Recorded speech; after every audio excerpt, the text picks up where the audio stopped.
Hi everyone. Today I am going to discuss about direct and indirect taxes.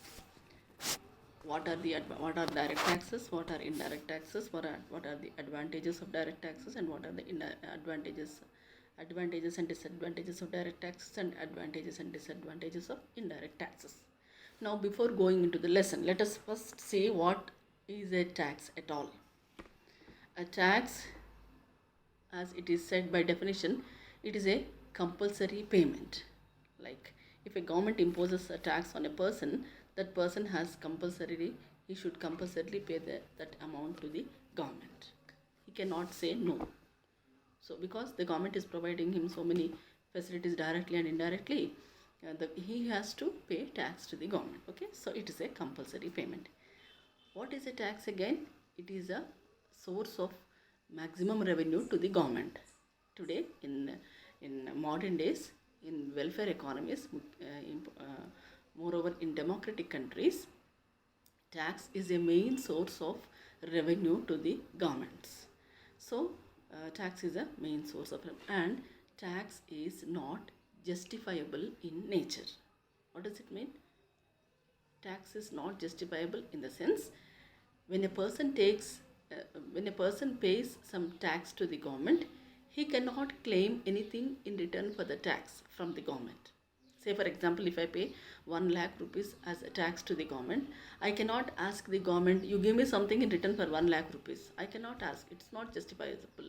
It is my responsibility towards the government to pay that income tax, whatever tax, wealth tax, whatever is imposed on me, because I am in this country. The government is providing me the safety and security, and the government is providing me so many amenities.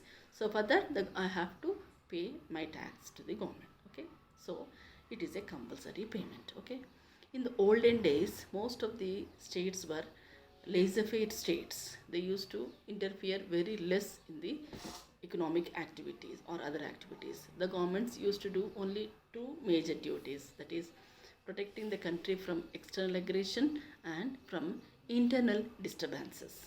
So if any other country invades against that country, it has to protect itself. So the government used to maintain military force. For that, the government had to spend. And if there is any internal disturbance, if the people of the country, the same country, if they invade against the country or anything, if they revolt against the country or anything, then the government had to suppress that revolt, that revolution. So for that, the government had to spend. So these were the only two duties of the government in those days. So the government was a welfare state, and the revenue requirements of the government also were obviously very less, because it did not have to do much.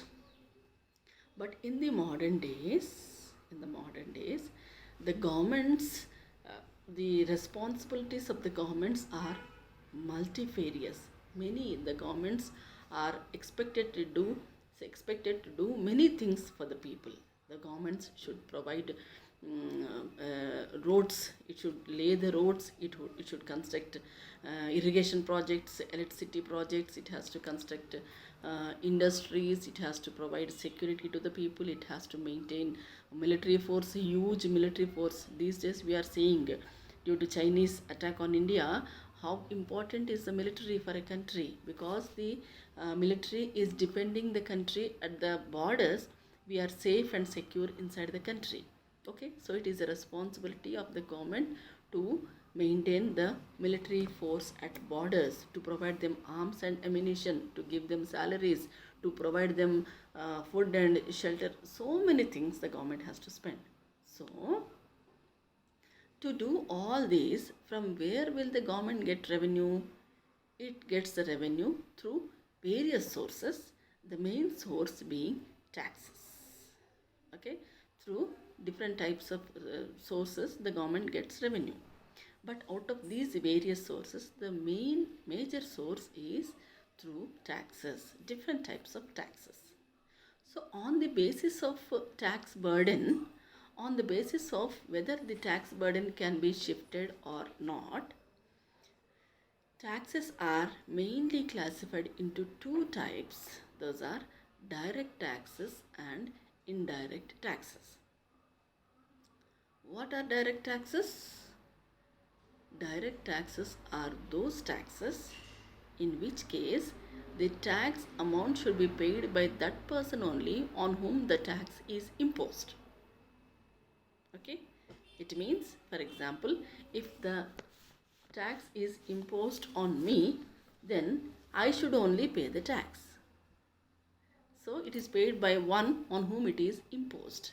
If the tax is, the government imposes income tax on me, if the government says that, see, during this financial year you have earned around 6 to 7 lakh rupees as your income, monthly income, and so during this 1 year period you have earned 7 lakh rupees, and so you have to pay some 50,000 rupees as income tax to the government. If the government says that I will pay the tax to the government, I will pay the tax directly to the government, that is called a direct tax. A direct tax is one which is paid by the person on whom it is imposed. What is the other characteristic feature of a direct tax? The direct taxes cannot be shifted. The direct tax burden cannot be shifted to the other person. Say for example, when the government imposes income tax on me, then I have to pay the tax to the income tax to the government, and I cannot shift this tax burden to somebody else. Okay, I have to pay that 50,000 rupees tax to the government, and I have to bear the burden. Okay, that is another feature. What is other feature of direct tax? A direct tax is imposed and collected by the central government in our country. In India, the direct taxes are imposed by the central government and collected by the central government. What are the examples of direct taxes? Income tax, wealth tax, capital gains tax, etc. Okay, so these direct taxes are imposed by the central government and collected by the central government, and the tax revenue which is collected will be distributed among the state governments on the basis of different parameters, as we know. Okay, so these are the different features of a direct tax. Okay, now let us see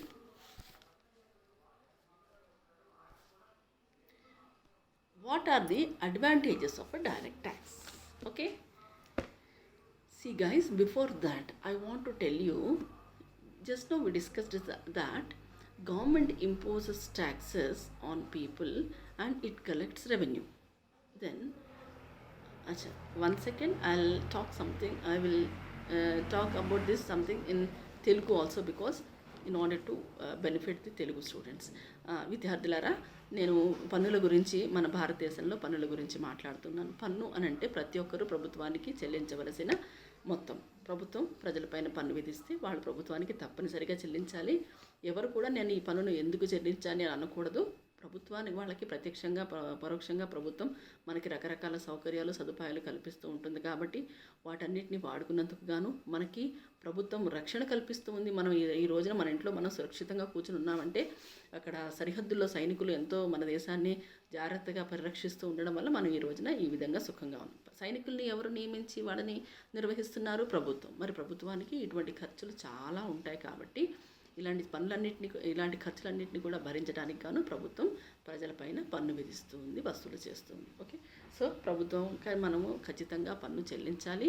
మరియు పన్నులు, మనం చెల్లించిన పన్నుకి గాను మనం ప్రభుత్వం నుంచి ప్రత్యక్షంగా ఎటువంటి ప్రయోజనాన్ని ఆశించకూడదు. నేను ప్రభుత్వానికి 1,00,000 రూపాయలు ఆదాయం పన్ను చెల్లించినట్లయితే నాకు 1,00,000 రూపాయలకు బదులుగా నువ్వేమిస్తావు అని నేను ప్రభుత్వాన్ని అడగకూడదు. ఓకే, ఎందుకనంటే ఈ దేశంలో ఉండి చదువుకుని ఉద్యోగం సంపాదించుకుని నేను నెలలా జీతాన్ని ఆర్జించుకునే సౌకర్యాన్ని నాకు ప్రభుత్వం కల్పించింది. మరి ప్రభుత్వం కల్పించిన వీటన్నిటి సౌకర్యాలు నేను వాడుకుంటున్నాను. కాబట్టి అవన్నీ వాడుకున్నందుకు గాను నేను నాకు వచ్చిన వార్షిక ఆదాయంలో నుంచి కొంత ఆదాయాన్ని ప్రభుత్వానికి నేను చెల్లించాల్సి ఉంటుంది. ఓకే, సో దానికి గాను నేను ప్రభుత్వానికి తప్పనిసరిగా పన్ను చెల్లించవలసి ఉంటుంది. అంతేగాని నేను ఇంత పన్ను చెల్లించాను, నాకు దీనికి బదులుగా మీరు ఏమిస్తారని ఎవరు కూడా ప్రభుత్వానికి, అంబానీలు, టాటాసు, బిర్లాసు కోటాను కోట్ల రూపాయలు ప్రభుత్వానికి పన్ను చెల్లిస్తారు. ఈ కోట్ల రూపాయలకి నాకు మీరు ఇది ఇవ్వండి, అది ఇవ్వండి అని వాళ్ళు ప్రభుత్వాన్ని అడగడానికి ఉండదు. ఓకేనా? సో ఇది పన్నుకి సంబంధించి. సో పన్ను యొక్క భారం, పన్ను అనేది భారమే కదా. పన్ను అనేది మనం సంతోషంగా చెల్లిస్తామా? ఎవరమైనా ప్రభుత్వం నా పైన పన్ను విధించింది, వెళ్ళి కట్టేస్తాను అని ఎవరన్నా అనుకుంటామా? అనుకో. మనం పన్నుని ప్రతి ఒక్కళ్ళు కూడాను భారంగానే భావిస్తారు. ఓకే, సో ఈ పన్ను భారం అనేది మనము ఇతరులపైకి బదిలీ చేయొచ్చా చెయ్యలేమా అన్న దాన్ని ఆధారం చేసుకుని పన్నులు ప్రధానంగా 2 రకాలు: ప్రత్యక్ష పన్నులు, పరోక్ష పన్నులు. ఓకే, పన్ను భారాన్ని మనం ఇతరులపైకి బదిలీ చేయగలమా లేదా అన్న దాన్ని ఆధారం చేసుకుని. ప్రత్యక్ష పన్నులు అంటే ఏమిటి? ఏంటంటే ఎవరిపైనైతే ప్రభుత్వం పన్ను విధిస్తుందో వారే ప్రభుత్వానికి ఆ పన్ను చెల్లించినట్లయితే దాన్ని ప్రత్యక్ష పన్ను అని పిలుస్తాం. నా పైన ప్రభుత్వం ఆదాయ పన్ను విధిస్తే నేనే ప్రభుత్వానికి ఆదాయ పన్ను చెల్లిస్తాను. నా పైన ప్రభుత్వం ఆస్తి పన్ను విధిస్తే నా ఇంటిపైన, నా భూమిపైన ప్రభుత్వం నాకు మీరు ఈ సంవత్సరానికి ఇంత ఆస్తి పన్ను కట్టాలని నా పైన ప్రభుత్వం విధించినట్లయితే నేనే ప్రభుత్వానికి ప్రత్యక్షంగా ఆ ఆదాయ పన్ను కానీ ఆస్తి పన్ను కానీ చెల్లించడం జరుగుతుంది. సో ప్రత్యక్ష పన్ను యొక్క ప్రధాన లక్షణం, మొదటి లక్షణము, ఎవరిపైన అయితే అది విధించడం జరుగుతుందో వాళ్ళే దాన్ని ప్రభుత్వానికి చెల్లిస్తారు. రెండవది ఏమిటంటే ఈ ప్రత్యక్ష పన్ను భారాన్ని మనము ఇతరులపైనకి బదిలీ చేయలేము. అనంటే ఈ ప్రత్యక్ష పన్ను మనము నా పైన ప్రభుత్వం ఆదాయం పన్ను విధిస్తే నేనే చెల్లిస్తాను ప్రభుత్వానికి, ఆ పన్ను భారాన్ని నేనే భరిస్తాను, కానీ ఈ భారాన్ని ఇంకొకరిపైకి నేను బదిలీ చేసే అవకాశం ఉండదు. ఓకే, ఇంకొక లక్షణం ఏమిటి? ఈ ప్రత్యక్ష పన్ను యొక్క ఇంకొక లక్షణం ఏమిటి అనంటే ఈ ప్రత్యక్ష పన్నులను సాధారణంగా భారతదేశంలో కేంద్ర ప్రభుత్వమే విధించి వసూలు చేయటం జరుగుతుంది. ఆదాయం పన్ను, ఆస్తి పన్ను వీటిని కేంద్ర ప్రభుత్వం విధిస్తుంది. వాటిని కేంద్ర ప్రభుత్వమే వసూలు చేస్తుంది. వసూలు చేసిన మొత్తంలో నుంచి రాష్ట్ర ప్రభుత్వాలకు ఆయా రాష్ట్రాల్లో ఉన్న సమస్యలను ఆధారం చేసుకుని, ఆయా రాష్ట్రాల యొక్క అవసరాలను దృష్టిలో పెట్టుకుని రకరకాల అంశాల ఆధారంగా రాష్ట్రాలకు ఈ ప్రత్యక్ష పన్నుల ద్వారా వసూలు చేసిన మొత్తాన్ని పంపిణీ చేయటం జరుగుతుంది. ఓకే, సో ప్రత్యక్ష పన్నులకు ఉదాహరణలు ఏమిటి అని అంటే మనము ఆదాయం పన్ను, ఆస్తి పన్ను వీటిని మనము ప్రత్యక్ష పన్నులకు ఉదాహరణగా చెప్పుకోవచ్చు. ఓకే, సో ఇప్పుడు ప్రత్యక్ష పన్నుల యొక్క సుగుణాలు, advantages of direct taxes. Let us now discuss what are the advantages of direct taxes. Direct taxes provide social justice. What does it mean? Direct taxes are imposed on the basis of tax paying ability of that person. Okay, it means that the government imposes direct tax on that person on the basis of his ability to pay tax. For example, take my case. I am a government employee. I earn some amount, maybe 10 lakh rupees a year, and out of my 10 lakh rupees annual income, I am asked to pay some 1 lakh rupees as a tax to the government. ఓకేనా? అంటే నేను సంవత్సరానికి ఒక 10 లక్షల రూపాయలు నా ఆదాయం రూపంలో నేను సంపాదించినట్లయితే ప్రభుత్వం నన్ను సంవత్సరానికి 1 లక్ష రూపాయలు ఆదాయం పన్నుగా చెల్లించమని నన్ను అడుగుతుంది. అదే టాటాలు, బిర్లాలు తీసుకున్నట్లయితే వాళ్ళ విషయంలో వాళ్ళ యొక్క వార్షిక ఆదాయం ఎంత ఉంటుంది? వాళ్ళ పెద్ద పెద్ద వ్యాపారవేత్తలు కాబట్టి వాళ్ళ ఆదాయం కోట్లలో ఉంటుంది. వార్షిక ఆదాయం it will run in crores. Okay, so what happens, a person like me, a government servant like me, I may earn 10 lakh rupees a year and I am asked to pay 1 lakh rupees as income tax to the government. But another person, a Tata or a Birla, business magnates like them, they will be earning lakhs of crores of rupees per year, and so they will be asked to pay income tax in crores of rupees. What happened here? The government is asking the people to pay income tax on the basis of their capacity to pay. నాకు నా వార్షిక ఆదాయం 10 లక్షల లోపే కాబట్టి నేను 1 లక్ష రూపాయలు కట్టమని నన్ను అడుగుతుంది. టాటాల, బిర్లాల ఆదాయం లక్షల కోట్ల రూపాయలు కాబట్టి వాళ్ళు ప్రభుత్వానికి లక్షల రూపాయల ఆదాయం పన్ను చెల్లిస్తారు. కాబట్టి ఇది సాంఘిక న్యాయం అనబడే నియమాన్ని పాటిస్తుంది అని మనము చెప్పుకోవచ్చు. This is the first advantage of a direct tax. What is it? It promotes social justice. It means, how should you understand this? It means the government imposes direct taxes on the basis of the tax paying ability of the SSC. పన్ను చెల్లింపుదారుడి యొక్క పన్ను చెల్లించే సామర్థ్యాన్ని, అంటే అతని యొక్క వార్షిక ఆదాయాన్ని ఆధారం చేసుకుని పన్ను చెల్లించమని ప్రభుత్వం చెబుతుంది. ఓకేనా? ఇది ప్రత్యక్ష పన్ను యొక్క మొదటి సుగుణం. The first advantage of a direct tax. Coming to the next one, what is the next advantage of a direct tax? It has certainty. నిశ్చితత్వం అంటాం దీన్ని. Okay, what does it mean? Certainty means how you understand this is every taxpayer is certain as to how much tax he has to pay at the end of the financial year. అంటే ప్రత్యక్ష పన్నుల విషయంలో నిశ్చితత్వం ఉంటుంది. అంటే ఏమిటంటే ప్రతి పన్ను చెల్లింపుదారుడు ఆర్థిక సంవత్సరాంతంలో తను ఎంత పన్ను చెల్లించవలసి ఉంటుందో అతనికి ఖచ్చితంగా తెలుసు. అరే, నేను ఇప్పుడు ఎంత పన్ను కట్టాలి, వచ్చే ఆర్థిక సంవత్సరంలో నేను ఎంత పన్ను కట్టాల్సి ఉంటుంది, ఎన్ని 60,000, 70,000, ₹1,00,000 ఎంత కట్టాల్సి ఉంటుంది, ఏమిటి అని అతనికి ఆంబిగ్విటీ ఏమి ఉండదు. దాంట్లో అతనికి కన్ఫ్యూజన్ కానీ ఎటువంటి అనిశ్చితి ఏమీ ఉండదు. అతనికి ఖచ్చితంగా తెలుసు నేను ఎప్పుడు కట్టాలి, ఎంతలోగా కట్టాలి. ప్రతి సంవత్సరం నేను ఫర్ ఎగ్జాంపుల్ నన్ను తీసుకున్నట్లయితే నేను ప్రతి సంవత్సరం మార్చి 31 నేను ఇన్కమ్ ట్యాక్స్ కట్టాలి. ఎంత కట్టాలి, నా ఇన్కమ్ ఎంత ఉంది, ఎంత ఇన్కమ్ ఉంటే ఎంత ఇన్కమ్ ట్యాక్స్ ఉంటుంది అనేది ప్రభుత్వం క్లియర్గా అందరికీ చెప్తుంది. కాబట్టి నా వార్షిక ఆదాయం ఎంతో నాకు తెలుసు. కాబట్టి దాని ఆధారంగా ఓకే, సో నాకు సంవత్సరానికి ఇంత వస్తుంది కాబట్టి ఆదాయము, దీని ప్రకారం నేను ఎంత ఆదాయం పన్ను ప్రభుత్వానికి కట్టాలి అని నాకు ఖచ్చితంగా తెలుసు. ఓకేనా? So this way the direct taxes follow the certainty principle. It means the taxpayer is certain as to when he has to pay the tax to the government. What is the deadline? By when he has to pay tax to the government? How much tax he has to pay to the government? Where he has to pay tax to the government? How he has to pay tax to the ఏ విధంగా కట్టొచ్చు, మీ సేవ ద్వారా కట్టొచ్చా లేదా టీడీఎస్ఆ అంటే తన ఆదాయంలో నుంచే పన్ను మినహాయించడం జరుగుతుందా, ఎలా కట్టొచ్చు, ఏం కట్టొచ్చు, ఇవన్నీ కూడాను అతనికి ఖచ్చితంగా తెలిసి ఉంటాయి. So direct taxes are very very convenient in the sense the tax payee is very much certain as to how much tax I should pay to the government, when I should pay to the government, then where I can pay the tax to the government, by what date, what is the last date to pay to the government, everything he is certain. Okay, so that is certainty to the taxpayer. Now what is the certainty to the government? ప్రభుత్వానికి కూడా ఖచ్చితత్వం నిశ్చితత్వం ఉంటుంది. దేనికి సంబంధించి? The government also can be sure that by the end of this financial year I am going to get so many crores of rupees as direct taxes. The government can be sure, the government can be certain, by the end of this financial year I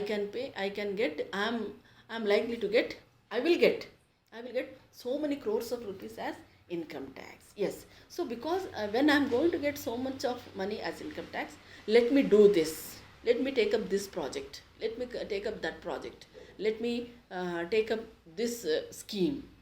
The government can plan its expenditure on the basis of the expected certain revenue. Okay, so ప్రభుత్వానికి ఎప్పుడైతే ఖచ్చితంగా వచ్చే ఆర్థిక సంవత్సరాంతానికి నాకు ఇంత ఆదాయం ఖచ్చితంగా వస్తుందని ప్రభుత్వానికి తెలిసింది కాబట్టి ప్రభుత్వం ఏం చేస్తుంది, తన ఖర్చులను కూడా తను చక్కగా ప్లాన్ చేసి పెట్టుకుంటుంది. ఓకే, సో నాకు వచ్చే ఆర్థిక సంవత్సరంలో ఇంత ఆదాయం రాబోతుంది కాబట్టి ఇక్కడ రైల్వేలో ఈ ప్రాజెక్టు చేపడదాము, ఇక్కడ ఈ ఫలానా గ్రామాలకి రోడ్లు వేద్దాము, లేదంటే ఇన్ని స్కూళ్ళు కడదాము ఈ ఆర్థిక సంవత్సరంలో, లేదంటే హాస్పిటల్స్ కడదాము, లేదంటే ఒక irrigation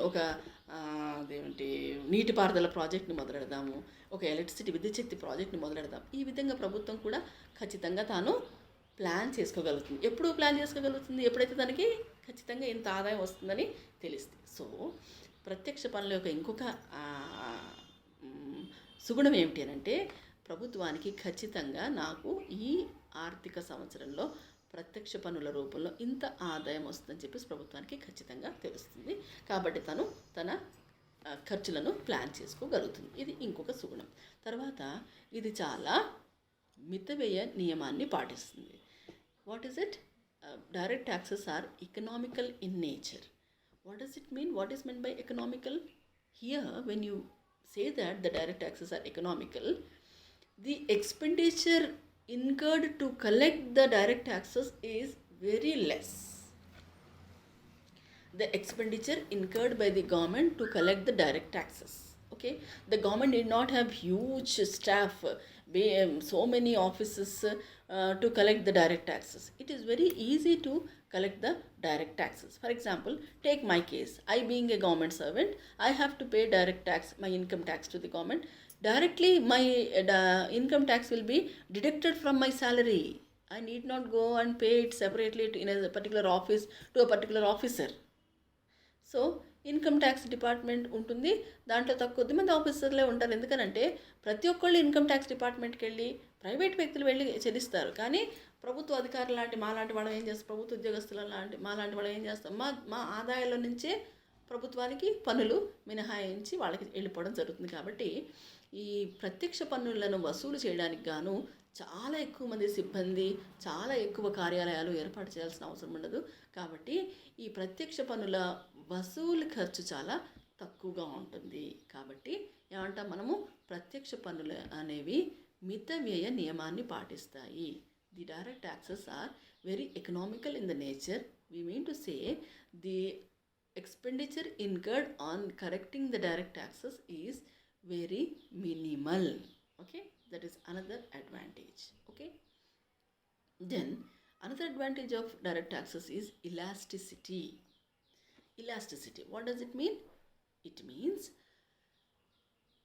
when the government wants, due to some reason the government's expenditure has increased. Say for example, now due to COVID or due to Chinese attack on India, like that, so many unexpected expenditures are coming up for the government. So when the government's expenditure increases, accordingly the government also can increase the tax rates and it can increase its direct tax revenue. So that way you can say that the direct taxes are elastic in nature. They follow the principle of elasticity. అంటే ఈ ప్రత్యక్ష పన్నులు వ్యాకోచత్వ నియమాన్ని పాటిస్తాయి. అంటే ఏమిటి వ్యాకోచత్వం అంటే ఏమిటి? సాగడము, సంకోచించడం అనబడే లక్షణాలు కలిగి ఉండడం. అంటే ఏమిటి? ఇక్కడ ఏం జరుగుతుంది? ఎప్పుడైతే ప్రభుత్వం యొక్క ఖర్చులు పెరుగుతాయో, ఎప్పుడైతే ప్రభుత్వం యొక్క ఆదాయ అవసరాలు పెరుగుతాయో, అప్పుడు ప్రభుత్వం ఏం చేస్తుంది? ప్రజలపైన పన్ను రేట్లు పెంచి తన ఆదాయాన్ని పెంచుకునే ప్రయత్నం చేస్తుంది. లేదు, ఎప్పుడైతే దేశంలో పన్నులు తగ్గించి వినియోగాన్ని పెంచాల్సిన అవసరం ఏర్పడుతుందో అప్పుడు ప్రభుత్వం పన్నులను తగ్గించుకుంటుంది. ఈ విధంగా ప్రభుత్వము ఈ ప్రత్యక్ష పన్నుల యొక్క వ్యాకోచత్వ లక్షణం ద్వారా ప్రభుత్వం తనకి కావలసిన విధంగా ఆదాయం కావాలంటే పన్నులను పెంచటము, ఆదాయం పర్వాలేదు అనిపిస్తే పన్నులు తగ్గించడం, ఈ విధంగా చేసుకుంటుంది. కాబట్టి ఈ ప్రత్యక్ష పన్నులు ఈ వ్యాకోచత్వ నియమాన్ని పాటిస్తూ చాలా సౌకర్యవంతంగా ఉంటాయి. రైట్. తర్వాత ఈ ప్రత్యక్ష పన్నులు అవి చాలా ఉత్పాదకంగా ఉంటాయి. అంటే ఏమిటి? They are productive in nature. In the sense the amount collected by the government in the name of direct taxes are utilized for various productive purposes, like for setting up an industry or providing credit to the agriculture farmers or some other facility to the agriculturists. Like this, the amount collected by the direct taxes are utilized for productive purposes. Okay, that is another advantage. The next one is direct taxes are progressive in nature. They are progressive. Okay, అంటే ఏమిటి? ఈ ప్రత్యక్ష పన్నులు అనుపాత లక్షణాన్ని కలిగి ఉంటాయి. అంటే ఏమిటంటే ఇక్కడ ఏం జరుగుతుందంటే as the incomes increase the rate of tax also increases. Okay, for example ఒక వ్యక్తి యొక్క ఆదాయం, వార్షిక ఆదాయం 5 లక్షల రూపు ఉంటే అతను తన ఆదాయం పైన 10% ఆదాయాన్ని ప్రభుత్వానికి పన్నుగా చెల్లిస్తాడు. అతని ఆదాయం 5 లక్షల కంటే ఎక్కువగా ఉంటే 15% ఆదాయాన్ని ప్రభుత్వానికి చెల్లిస్తాడు పన్నుగా. అంతకంటే ఎక్కువగా ఉంటే 20%, 30%. ఈ విధంగా ఆదాయం పెరిగే కొద్దీ, ఆస్తులు పెరిగే కొద్దీ పన్ను రేటు కూడా పెరుగుతూ ఉంటుంది. సో ప్రత్యక్ష పన్నులు ఈ ప్రోగ్రెసివ్ నేచర్ ఉంటాయి. The direct taxes are progressive in nature in the sense as the income of the person, as the wealth of the person increases, the rate of taxation on him also increases. So that way, as his income increases, he will pay more and more to the government, and thereby the government also gets more revenue, and income inequalities are also controlled to some extent. So that way they are good, progressive in nature, which is a good quality. Okay, now coming to the other advantage of direct taxes, they promote civic awareness among people. It is civic awareness అంటే పౌర చైతన్యాన్ని కలిగిస్తాయి ప్రత్యక్ష పన్నులు. So it creates, the direct taxes create civic awareness among people. What does this mean?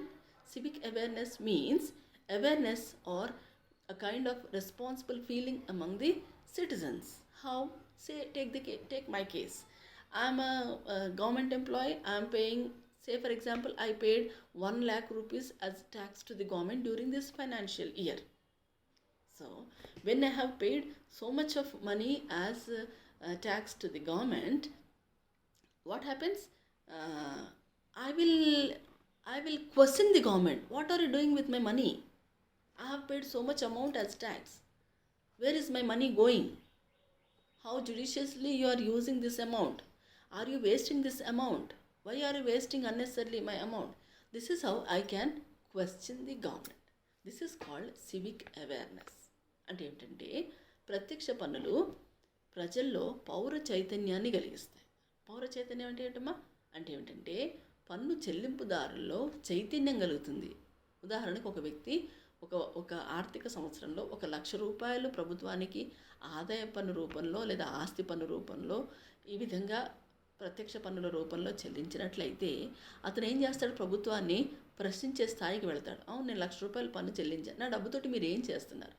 నేను చెల్లించిన డబ్బుని నాలాగా ఇంకా చాలామంది చెల్లించిన ఈ పన్నుని మీరు పన్ను ఆదాయాన్ని మీరు ఏం చేస్తున్నారు? ఎంత జాగ్రత్తగా వాడుతున్నారు? ఏమన్నా దీన్ని దుర్వినియోగం చేస్తున్నారా?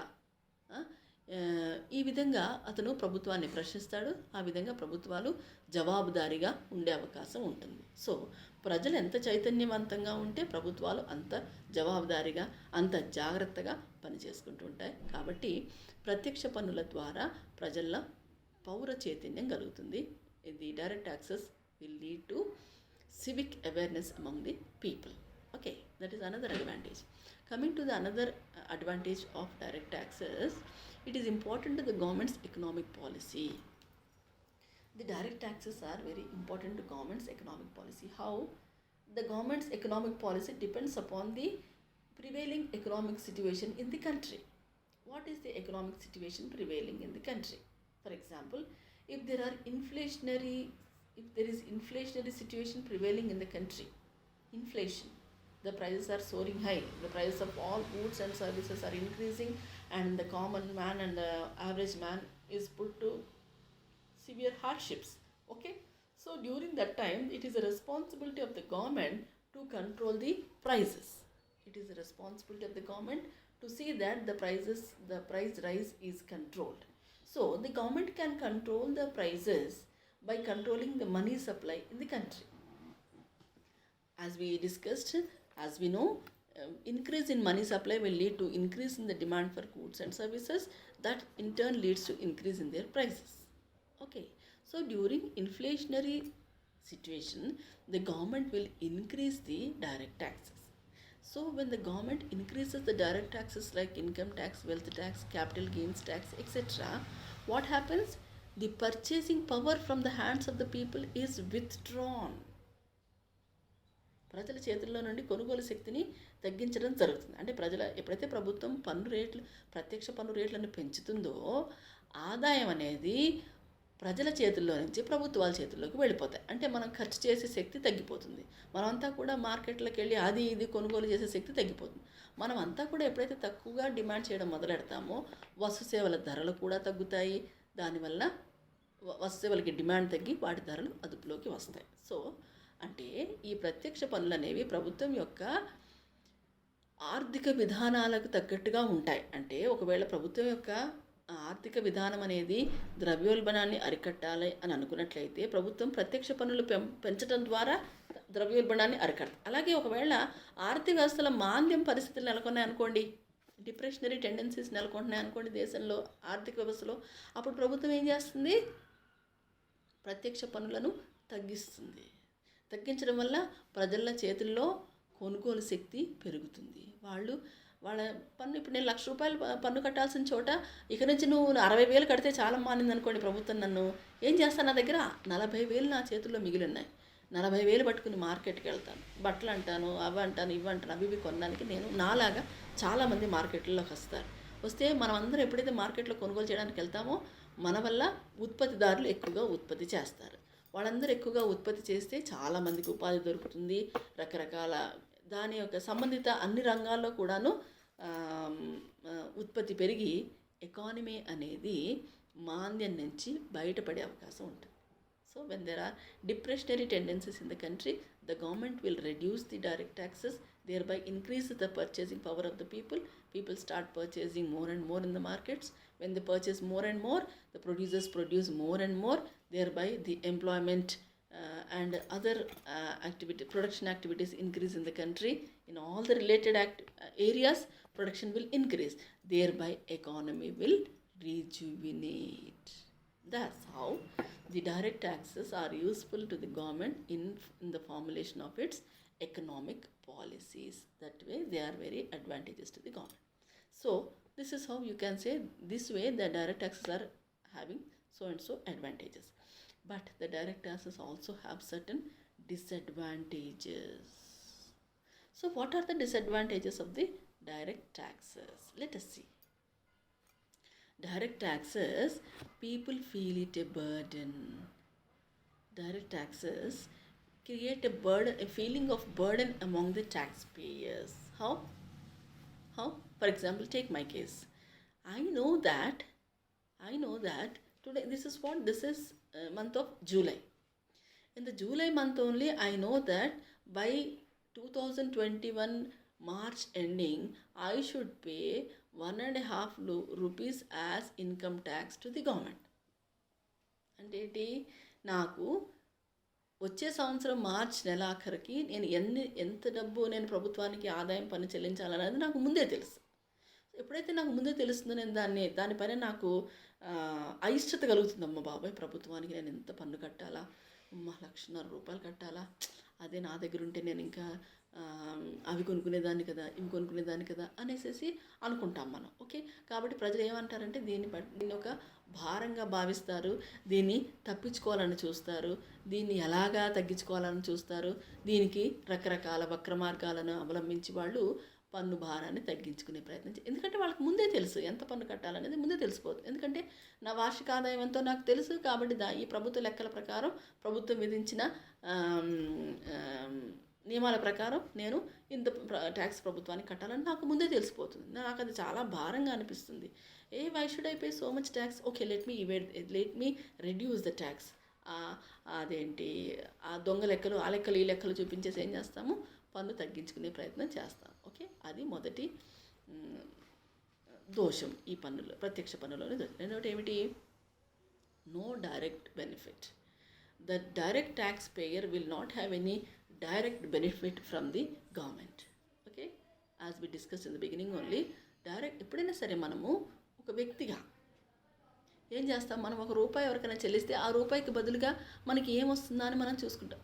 సాధారణంగా అది మనిషి యొక్క ఆలోచన విధానం, తత్వం అది. ఓకే, బట్ ఈ ప్రత్యక్ష పన్నుల యొక్క ఇంకొక లోపం ఏమిటి అని అంటే, మనం నాలాంటి వాళ్ళు ఎన్ని లక్షల రూపాయలు కట్టినా, లేదా టాటా బిర్లా లాంటి వాళ్ళు ఎన్ని కోట్ల రూపాయలు కట్టినా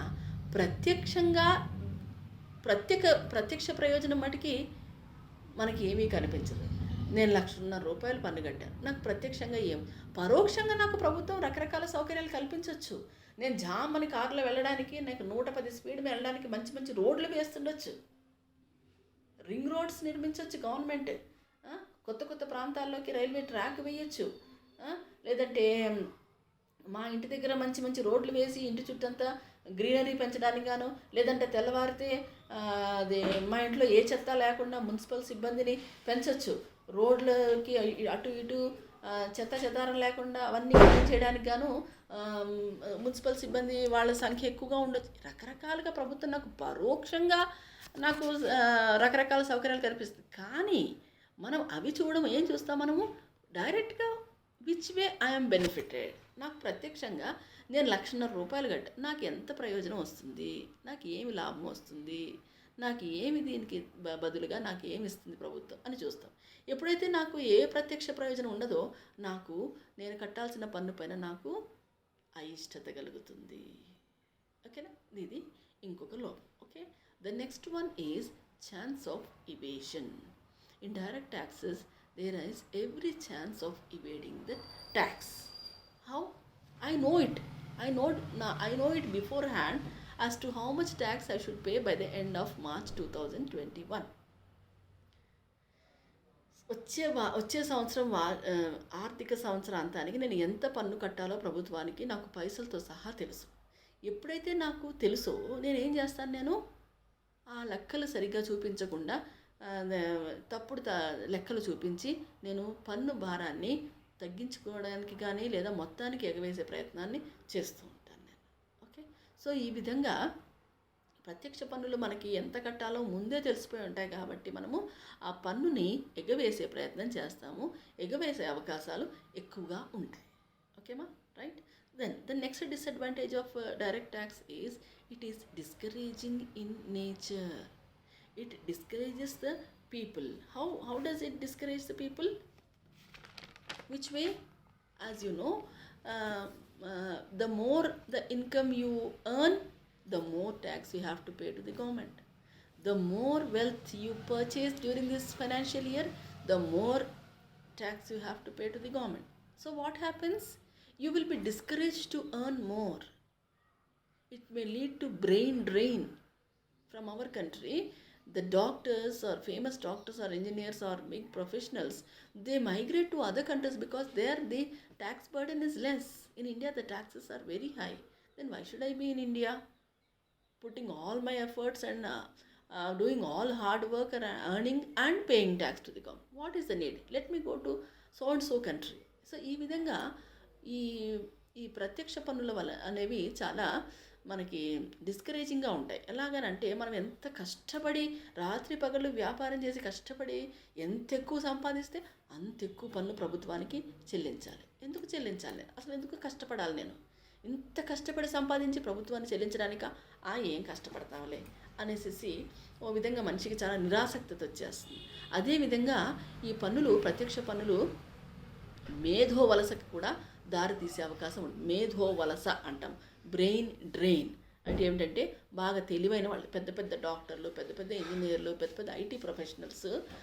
భారతదేశంలో పన్ను చాలా ఎక్కువ, ఇన్కమ్ ట్యాక్స్ చాలా ఎక్కువ, అమెరికాకి వెళ్ళిపోతే అంత పన్ను ఉండదు అని వాళ్ళు ఇక్కడి నుంచి వెళ్ళిపోవచ్చు.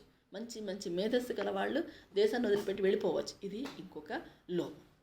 అలాగే ప్రత్యక్ష పన్నులోని ఇంకొక లోపం, there is a chance of corruption.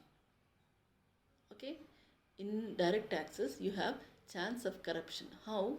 The direct taxes officers themselves will tell us, sir, you do like this, madam, you do like this, you do like this, you show your accounts like this so that you can save so much money on your income tax. They themselves will tell us. So this way the income tax professionals like the auditors, the chartered accountants, they will tell us what are the loopholes in that tax.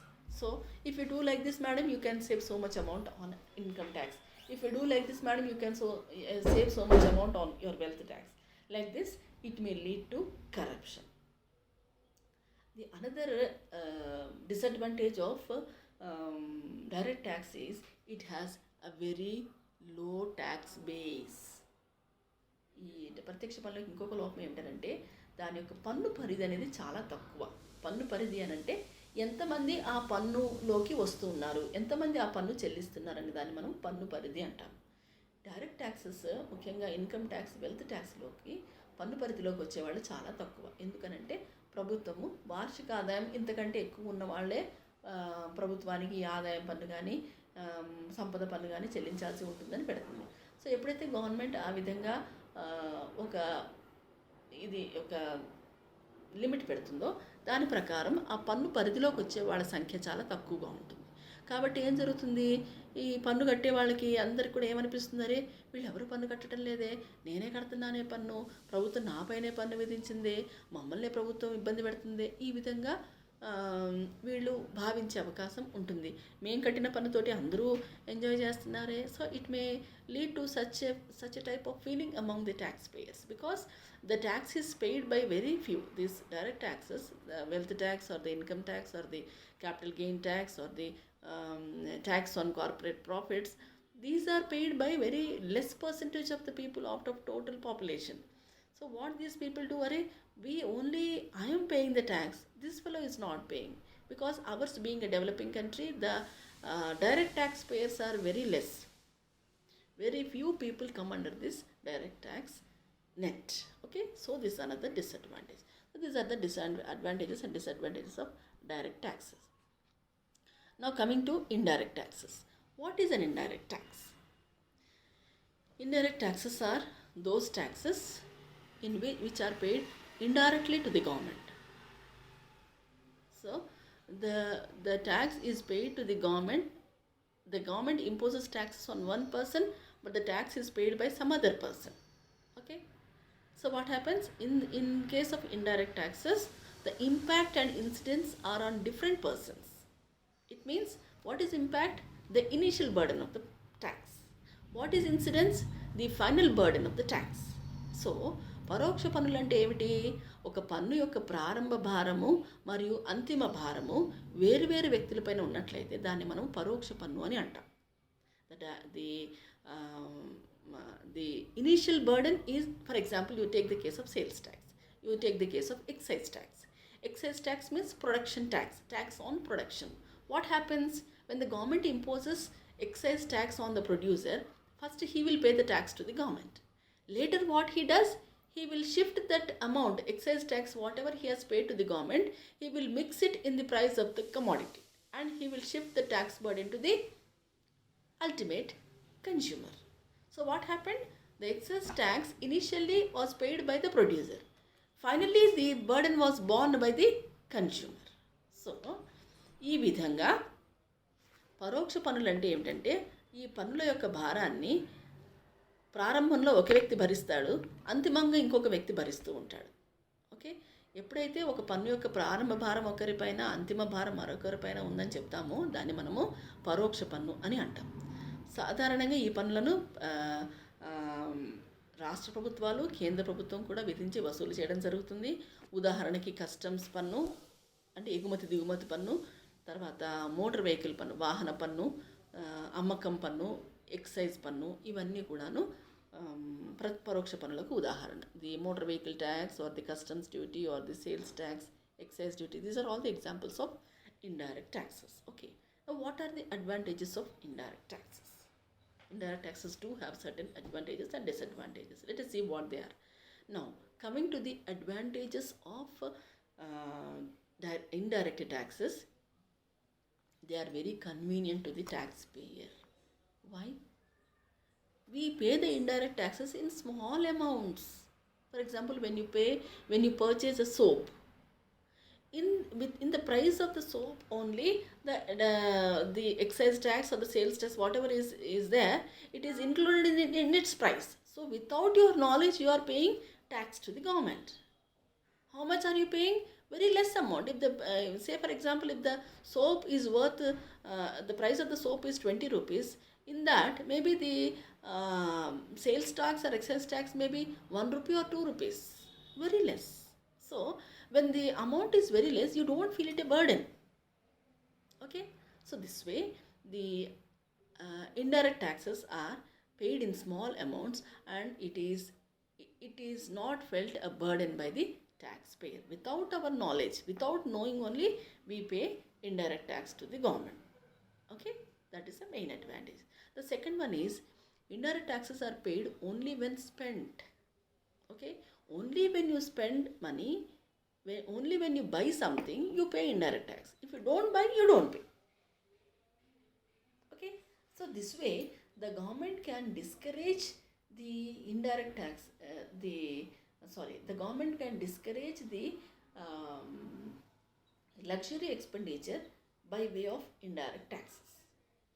Okay, so if you don't want to, if the government imposes heavy taxes on the goods and services, then you don't spend. Okay, because you see, array the taxes, for example, you want to go to a movie, but the entertainment tax is very high. The government has increased the entertainment tax, then you don't feel like going. What happens? You don't spend.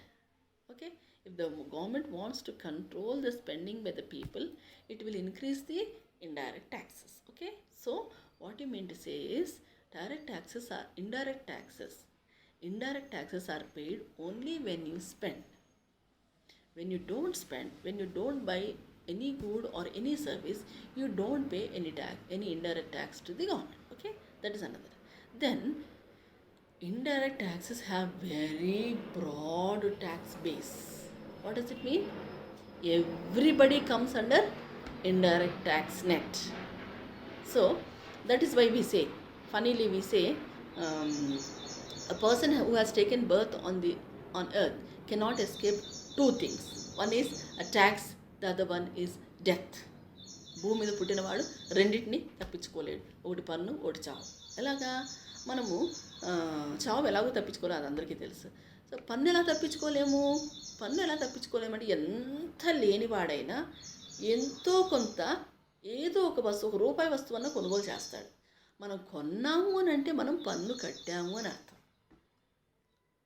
పరోక్ష పన్నులలో excise పన్ను, అమ్మకం పన్ను ఇవన్నీ కూడా కలిసి ఉంటాయి. ప్రతి వస్తువు ధరలో కలిసి ఉంటాయి. సో మనం ఆ వస్తువును కొంటున్నాము. ఎంత పాపం ఎంత పేద వ్యక్తి అయినా కూడాను, భిక్షగాడైనా కూడాను, ఎంత ఎలాంటి వ్యక్తి అయినా కూడాను అతను తన జీవిత కాలంలో ఏదో ఒక వస్తువు కొనే ఉంటాడు కదా. మేడం చాలా పేదవాడు కదా మేడం, ఏంటి చాలా కదా, అయితే ఏంటి, but still he will buy some good or some service in his life, isn't it? అతను ఏదో ఒక వస్తువునో సేవనో కొనుగోలు చేసే ఉంటాడని చెప్పి. సో మనం కొంటున్నాము అని అంటే పన్ను కడుతున్నాము అని అర్థం. ఓకే, సో కాబట్టి ఈ పరోక్ష పన్నుల యొక్క పన్ను పరిధి అనేది చాలా విస్తారంగా ఉంటుంది. ప్రతి ఒక్కళ్ళు కూడాను పరోక్ష పన్ను పరిధిలోకి వస్తారు. ఇది ఇంకొక సుగుణం. ఇంకోటి ఏమిటి? It is easy to pay. పరోక్ష పన్నులు చెల్లించడం అనేది చాలా సులభము. ప్రత్యేకించి మనము ఎక్కడికన్నా వెళ్ళి ఇదిగోని పట్టండి ఇది నా పరోక్ష పన్ను అని మనం చెల్లించే పని ఏమీ ఉండదు. ఒక వస్తువును కొంటున్నామంటే ఆటోమేటిక్గా మనం పన్ను చెల్లించేస్తున్నాం ప్రభుత్వానికి. మనకు తెలియకుండానే మనము పన్ను చెల్లించేయడం జరుగుతుంది. కాబట్టి పరోక్ష పన్నులు చెల్లించడం చాలా సులభము. ఇంకోటి ఏమిటి అంటే ఈ పరోక్ష పన్నుల యొక్క ఇంకొక సుగుణం ఏమిటంటే ఒక దేశంలో ఒక ఆర్థిక వ్యవస్థ మంచి సౌభాగ్య దశలో ఉన్నట్లయితే, ఆర్థిక వ్యవస్థలు మంచిగా ఉత్పత్తి, వినియోగము, పంపిణీ అన్నీ కూడాను మంచి ఉచ్చ స్థితిలో ఉన్నాయి, బాగా జరుగుతూ ఉన్నాయి. ఓకే, సో అలా జరుగుతూ ఉన్నప్పుడు ప్రభుత్వానికి పరోక్ష పన్నుల రూపంలో వచ్చే ఆదాయము ఎక్కువ ఉంటుంది.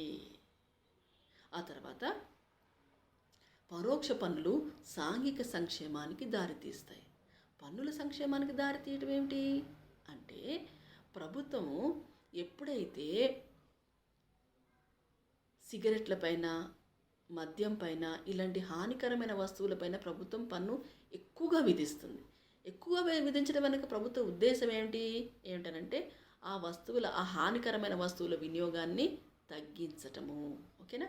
సో ఎప్పుడైతే ప్రభుత్వం సిగరెట్ల పైన, మద్యం పైన ఎక్కువ పన్ను విధిస్తుందో సహజంగానే వాటి యొక్క వినియోగం తగ్గుతుంది. ఎప్పుడైతే ప్రజలు వాటిని ఒక పెట్టె సిగరెట్ కాల్చేవాడు అరపెట్టే సిగరెట్ కాలుస్తాడో అతని యొక్క ఆరోగ్యం మెరుగుపడుతుంది. ఆ విధంగా ప్రజల యొక్క సంక్షేమం పెరుగుతుంది. ఈ విధంగా ప్రభుత్వము పరోక్ష పన్నుల ద్వారా సాంఘిక సంక్షేమాన్ని కూడా కల్పిస్తుంది. అలాగే ఈ పరోక్ష పన్నులకు ఇంకొక సుగుణం ఏమిటంటే వీటిని తప్పించుకునే అవకాశం ఉండదు. There is no chance of ఇవేషన్.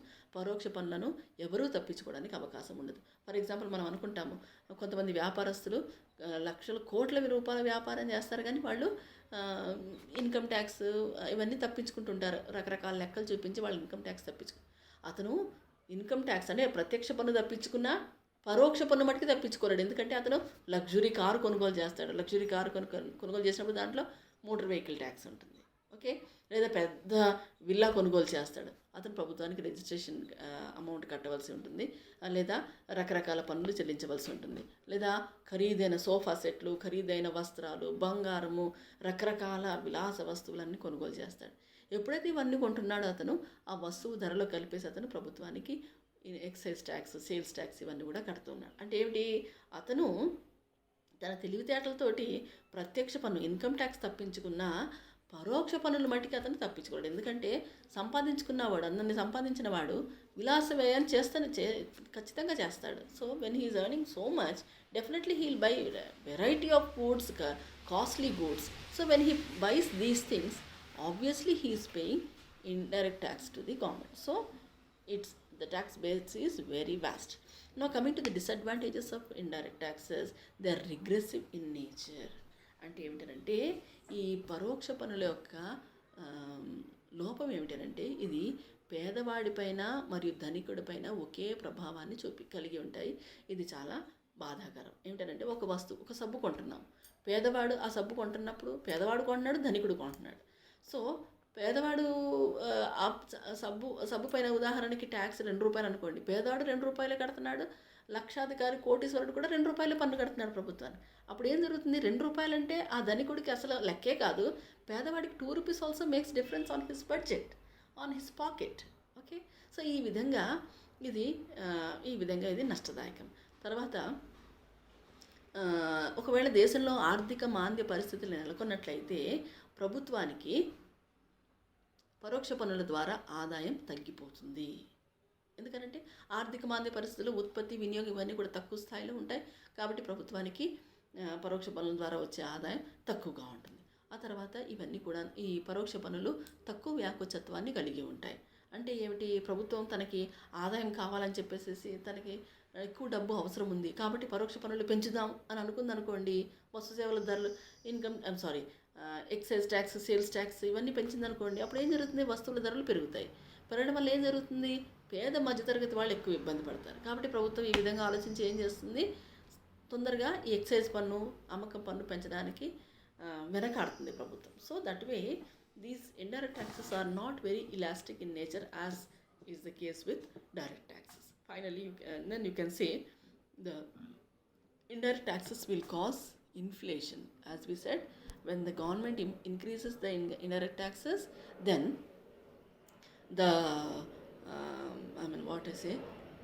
the price of the goods and services increase, and that it causes inflation. So in conclusion, we can say both direct taxes and indirect taxes have advantages and disadvantages. In almost all countries of the world, in almost all economies of the world, both taxes are imposed. Direct taxes and indirect taxes both are imposed. But in a country, whether the direct taxes give more revenue to the government or the indirect taxes give more revenue to the government, it depends upon the level of development of that country. అంటే ఒక దేశంలో ఈ 2 రకాల పన్నులు విధించడం జరుగుతుంది ప్రతి ప్రభుత్వం కూడా. అలాగే ఆ దేశానికి ప్రత్యక్ష పన్నుల ద్వారా ఎక్కువ ఆదాయం వచ్చింది, ఎక్కువ రాబడి వచ్చిందా, పరోక్ష పన్నుల ద్వారా ఎక్కువ రాబడి వచ్చింది అనేది ఆ దేశం యొక్క అభివృద్ధి స్థాయి పైన ఆధారపడి ఉంటుంది. సాధారణంగా అభివృద్ధి చెందిన దేశాల్లో ప్రత్యక్ష పన్నుల ద్వారా ఎక్కువ ఆదాయం వస్తుంది, ఆదాయం పన్ను, సంపద పన్ను ద్వారా. ఎందుకంటే అభివృద్ధి చెందిన దేశము, ప్రజల ఆదాయాలు చాలా ఎక్కువగా ఉంటాయి, ఆస్తులు ఎక్కువగా ఉంటాయి. కాబట్టి వాళ్ళు ప్రభుత్వానికి ఎక్కువ మొత్తంలో ఆదాయం పన్ను, ఆస్తి పన్ను, క్యాపిటల్ గెయిన్స్ పన్ను ఇవన్నీ ఎక్కువగా చెల్లిస్తూ ఉంటాయి. అదే అభివృద్ధి చెందుతున్న మనలాంటి దేశంలో ధనికులు అంటే పన్ను చెల్లింపుదారులు, ప్రత్యక్ష పన్నుల చెల్లింపుదారులు తక్కువగా ఉంటారు. కాబట్టి ప్రభుత్వానికి పరోక్ష పన్నుల ద్వారానే ఎక్కువగా ఆదాయం సంక్రమిస్తుంది.